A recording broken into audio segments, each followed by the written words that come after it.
Is there, or not is there, I would love to hear, you mentioned at the beginning, like you got this worship stuff together, wrote the album, put it, because you want worship to be a part of everybody's lives throughout the week. I'd love to hear just you guys as worship leaders, how do you help your congregation understand that? Because I know as worship leaders, as people just going to church, worship is often just like that little time we sing on the weekend, and they don't quite, grasp that like worship is way more than that. Could you guys maybe speak to that a little bit?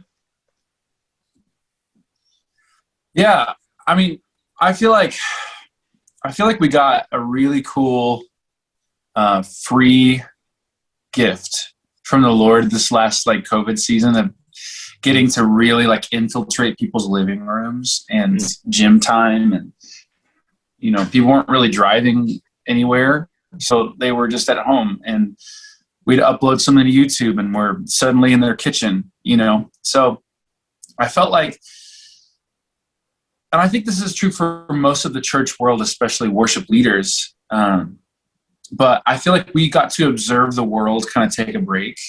And like everyone was talking about like, God is slowing us down. God is like, there's like these natural pumping of the brakes. And in the world of worship, if you're a worship leader at a church, certainly for writing and producing, we poured gas on the fire. And so I feel like it was a big hope and a big dream of ours to get to be in people's living rooms and in our church, like to actually talk to them Monday through Friday and be like, hey, we're still here. We got you. We still believe, and getting to write songs that promoted truth through a time where literally every news station, depending on which one you listen to, was just yelling and barking and throwing everything at people.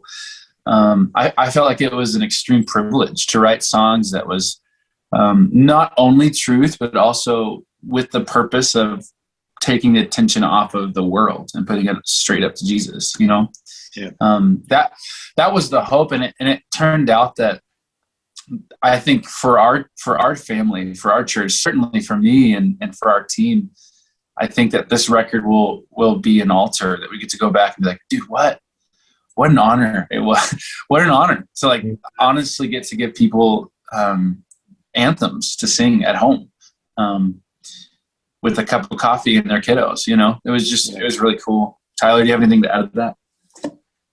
No, I mean, I think it was honestly the most special thing. The worship leaders are always on the front line, right? We're the ones who are on the front line in victory and in battle, right? So even before the victory. And so what a privilege it was to get to do that, to get to speak through a camera into people's homes. At first it was really weird, to be honest. I was like, is this really working? Is this translating? But then to see the pictures on social media and to hear the stories coming through,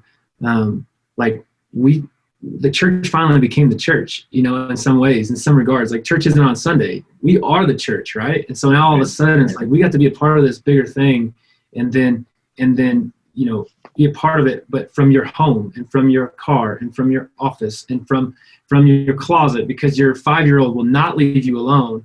And so you tuck yourself away in the closet so that they don't know where you are for just 5 minutes. You just need 5 minutes of silence, like those are real things. And so, it's one of the most special things. And us, honestly too, probably rambling, but like, I think it just brought us back to like, as worship leaders, what is most important?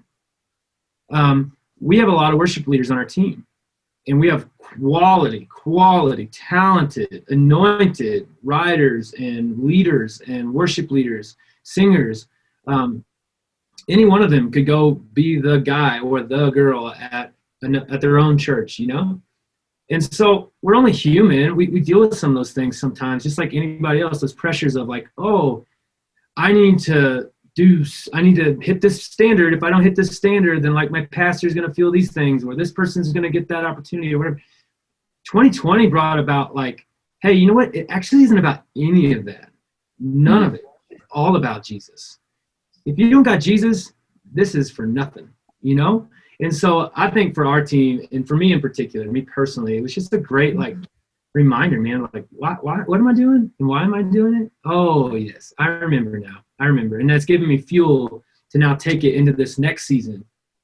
Because 2020 may be over, but people are still hurting. People are still needing hope. People are still needing Jesus. And so like now I'm like, well, we got something to say. Let's go tell them.